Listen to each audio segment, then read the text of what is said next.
Did you know that up until 1974, women in America couldn't even get a credit card or a loan by themselves? Didn't matter if she had a full-time job, didn't matter if she made more money than her husband. The bank could literally tell you, nope, go get a man to sign for you. This only changed because of the Equal Credit Opportunity Act in 1974. That's only 50 years ago.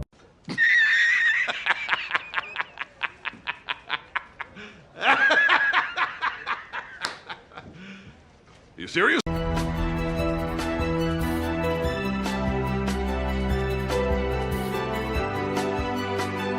The fact of the matter is, women have long demonstrated financial agency.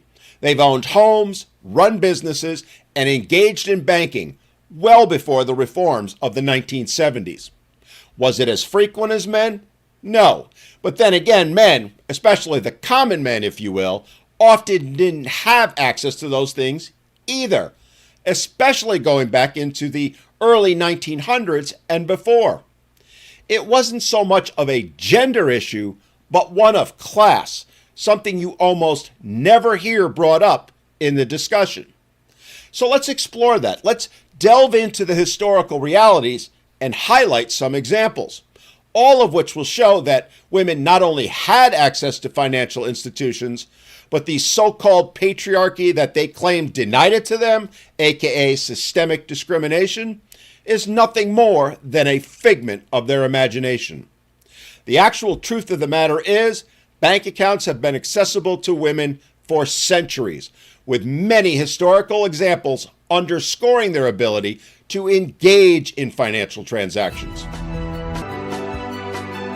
Throughout the 19th and early 20th centuries, single women and widows frequently opened and maintained bank accounts. It was actually fairly common due to the fact that in those eras, wives tended to be younger, often much younger by decades than their husbands. Thus, those women whose husbands had died and who in turn inherited wealth or even simply managed family finances had to have access to banks for a wide variety of reasons. And the truth is, and this is going to come as a shock to many, not only did the banks allow those women to have accounts, many banks openly and actively solicited female clients, as evidenced by advertising campaigns targeting women as potential depositors. Funny how the feminists neglect to ever mention that, isn't it? Add to it, contrary to the common feminist dogma that women were always barefoot, pregnant, and in the kitchen, women were employed in a wide range of professions. By the late 19th century, for example, the rise of women in professions such as teaching, nursing, and clerical work necessitated access to banking services. The fact is then, much as it is now, employers often paid women via checks, requiring them to have accounts in order to deposit their earnings.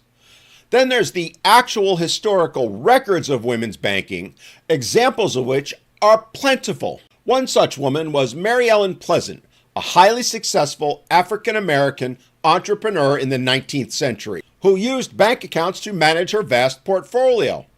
And then there's Lydia Chapin Taft, who many recognize as being the first woman known to legally vote in colonial America. And no, my friends, it wasn't in 1918 that she made that vote, but all the way back in 1756, well before the 19th Amendment was even considered, let alone passed and ratified. She, like men of the time, was allowed to vote not based on gender, but instead on the fact she was a landowner, a requirement all voters of that time had to be in order to have the right to vote. Yes, that's right.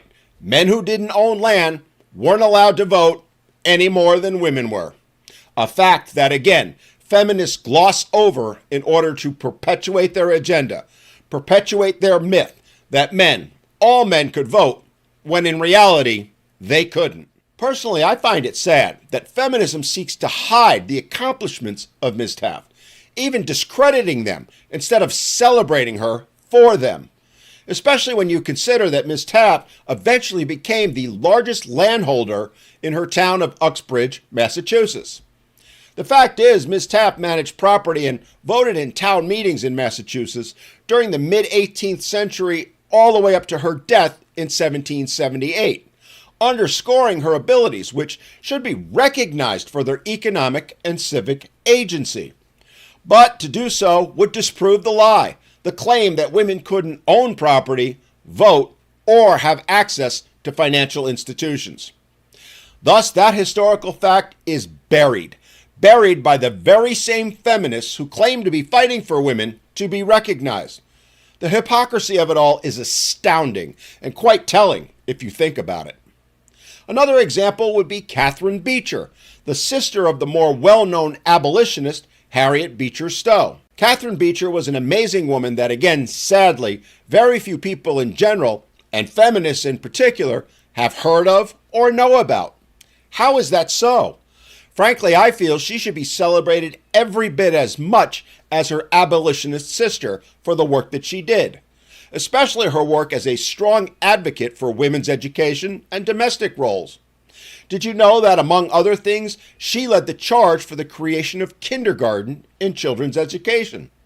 She also co-founded and taught at the Hartford Female Seminary, and oh, by the way, just happened to have also owned property. A lot of it. I'm guessing none of you probably even know about that. The truth of the matter is plenty of women, yes, many of them wealthy, often controlled significant estates and managed them independently, which in reality isn't all that different from the way it was for men. Oh, and a final note regarding home ownership, which again, feminists often claim wasn't possible until the 1970s. The truth is women across many social classes purchased homes independently, but there were some that didn't and couldn't. But again, it's not a matter of gender that determined who could and who couldn't own a home, but of class. Women even were participating in the Homestead Act of 1862, and thus were able to acquire land through government grants, with thousands proving successful in managing and improving their properties, which obviously meant they were required to have access to financial institutions. And again, I return to the question, the one I keep asking, and the one you should be asking every woman who recites this lie. How can that be if, as those feminists claim, women couldn't have bank accounts or mortgages?